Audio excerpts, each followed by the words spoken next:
తెలుగు ఇండస్ట్రీలో ఒకానొక సమయంలో రజనీ టాప్ హీరోల లిస్ట్ లో ఉండేవారు. దిగ్గజ హీరోలతో స్క్రీన్ షేర్ చేసుకునేవారు. ఒక్క తెలుగులోనే కాకుండా తమిళ కన్నడ ఇండస్ట్రీలో కూడా ఆమె నటించి గుర్తింపు పొందారు. దాదాపు 150కు పైగా చిత్రాల్లో నటించి ఎంతో మంది అభిమానాన్ని పొందారు. చిరంజీవి మినహా మిగిలిన అగ్ర కథానాయకులు అందరి సరసన నటించి రజనీ గారు ప్రస్తుతం ఎక్కడున్నారు, ఏం చేస్తున్నారు వంటి ఎన్నో ఆసక్తికర విషయాలు ఈ వీడియోలో తెలియచేయడం జరిగింది. వీడియో చాలా ఇంట్రెస్టింగ్ గా ఉంటుంది. ఇలాంటి ఎన్నో ఇన్ఫర్మేటివ్ వీడియోస్ కోసం మీ సపోర్టుగా జస్ట్ ఒక లైక్ చేయండి చాలు. ఫ్రెండ్స్, ఇక్కడ ఎంతమంది రజనీ గారి ఫ్యాన్స్ ఉన్నారో ఫటాఫటా లైక్ కొట్టేయండి. ఇక ఆమె మాటల్లో, నేను 10th క్లాస్ కూడా చదవలేదు, 10th పాస్ అయ్యాను. 10th లో వెళ్లడం కోసం ప్రిపేర్ అవుతున్న సమయంలో 1984లో అనుకుంటాను నాకు సినిమా ఆఫర్ వచ్చింది. ఆ సినిమా పేరు ఇలమై కాలందు. మోహన్ హీరో, మణివన్నన్ దర్శకుడు. నన్ను ఎక్కడ చూసినా ఒక ప్రొడక్షన్ మేనేజర్ అమ్మాయి బాగుందని డైరెక్టర్ కు చెప్పడం, ఆయన మా నాన్నకు కబురు చేయడం జరిగింది. ఆ ఆఫర్ ను నేనే కాదు, మా అమ్మా నాన్నలు కూడా ఊహించలేదు. అలా ఒక్క సినిమాని ఒప్పుకుందాం, తర్వాత అవకాశాలు వచ్చినా సరే రాకపోయినా సరే అని అమ్మ చెప్పడంతో నాన్న సరే అన్నారు. తొలి ఛాన్స్ లోనే హీరోయిన్ వేషం వస్తుందని మేము అనుకోలేదు. ఆ వేషమని యూనిట్ వాళ్ళు చెప్పలేదు.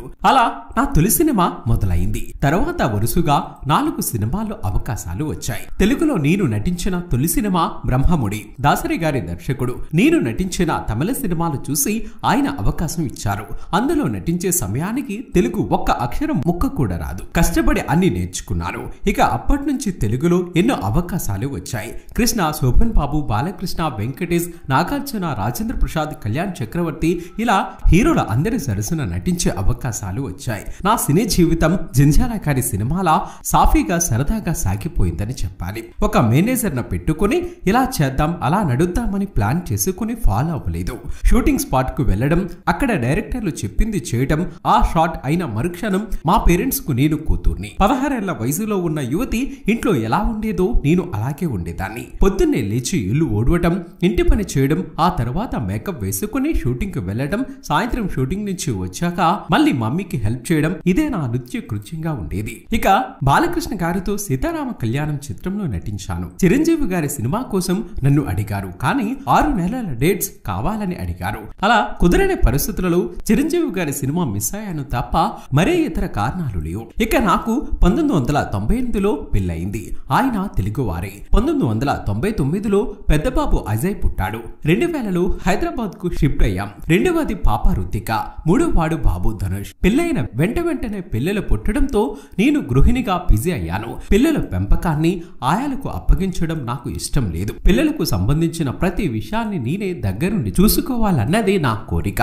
ఇంట్లో కుక్ లేడు, ఆయా లేదు, వారికి అన్ని నేనే. చిన్న పిల్లలకు ఇంట్లో ఉంచుకొని వారి బాధ్యత ఎవరికో అప్పగించి సినిమాలో నటించడం నాకు అసలు ఇష్టం లేదు.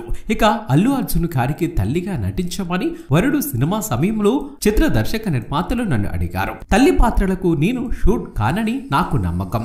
ఓల్డ్ లుక్ నాలో లేకపోవడంతో అతనికి తల్లి అంటే ఎవరు నమ్మరు. 10 ఏళ్ల తర్వాత ఆ లుక్ కనిపించొచ్చేమో, అలాగని మళ్ళీ హీరోయిన్ గా నటించాలని కోరిక కూడా లేదు. అది కాక సినిమాలో నటించకూడదని గట్టిగా నిర్ణయించుకున్నాను. ఇప్పుడు నా పిల్లలకు తల్లి అవసరం ఎంతైనా ఉంది అంటూ చెప్పుకొచ్చారు. ఇక రజనీ గారు అప్పట్లో సీతారామ కళ్యాణం, 2006, ఆహా నా పిల్లంట, మజ్ను, దొరకని దొంగ, ప్రతిధ్వని, శంకారావం, బ్రహ్మపుత్రుడు వంటి ఎన్నో విజయవంతమైన చిత్రాల్లో ఆమె నటించి అలరించారు. ఇది ఇలా ఉండగా రజనీ గారి పెద్ద అబ్బాయి ప్రస్తుతం ఇంటర్మీడియట్ సెకండ్ ఇయర్ చదువుతూ ఉన్నారు. ఇతను చదువులోనే కాకుండా నేషనల్ వైడ్ స్విమ్మర్ గా ఎన్నో బహుమతులను అందుకున్నారు. ఇక కూతురు 10th క్లాస్ చదువుతూ ఉన్నారు. తనకు చిన్నప్పటి నుంచి ఫ్యాషన్ డిజైనర్ అవ్వాలనే కోరికట. పెరిగి పెద్దయ్యాక ఒక మంచి ఫ్యాషన్ డిజైనర్ అవ్వాలనే కోరికట. అలా తన 3 పిల్లల్ని తానే దగ్గరుండి చూసుకుంటున్నారని చెప్పుకొచ్చారు. ఏది ఏమైనా రజనీ గారు మళ్ళీ సెకండ్ ఇన్నింగ్స్ లో నటించి అలరించాలని మనస్ఫూర్తిగా కోరుకుందాం. మరి ఆమె నటన మీకు ఇష్టమైతే ఈ వీడియోను తప్పక లైక్ చేయండి ఫ్రెండ్స్. మేము చేసే ప్రతి వీడియో వెనుక చాలా కష్టం ఉంటుంది. ఆ కష్టానికి మీరిచ్చే ప్రతిఫలం ఒక లైక్ కొట్టి సబ్స్క్రైబ్ చేసుకోవటమే.